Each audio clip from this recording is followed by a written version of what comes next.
অহাকালি অসমৰ সকলো স্থানতে বিদ্যালয়, মহাবিদ্যালয়, বিশ্ববিদ্যালয় বন্ধ থাকিব। চৰকাৰী কাৰ্যালয় আন স্থানবিলাকত খোলা থাকিব, কিন্তু বিদ্যালয়, মহাবিদ্যালয়, ইউনিভাৰ্চিটি খোলা থাকিব। কামৰূপ মহানগৰ জিলাত চৰকাৰী কাৰ্যালয় বন্ধ থাকিব, যিহেতু কালি ট্ৰেফিকৰ সমস্যা থাকিব, আন ধৰণৰ সমস্যা থাকিব। আৰু কালি সকলোতে যিমান চৰকাৰী অনুষ্ঠান আছে, কালি সকলোতে আমি জুবিনক স্মৰণ কৰিবৰ কাৰণে আমি অনুৰোধ জনাইছোঁ। অহাকালি অসমৰ সকলো স্থানতে বিদ্যালয়, মহাবিদ্যালয়, বিশ্ববিদ্যালয় বন্ধ থাকিব। চৰকাৰী কাৰ্যালয় আন স্থানবিলাকত খোলা থাকিব, কিন্তু বিদ্যালয়, মহাবিদ্যালয়, ইউনিভাৰ্চিটি খোলা থাকিব।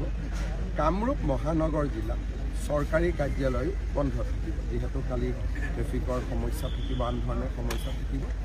আৰু কালি সকলোতে যিমান চৰকাৰী অনুষ্ঠান আছে, কালি সকলোতে আমি জুবিনক স্মৰণ কৰিবৰ কাৰণে আমি অনুৰোধ জনাইছোঁ।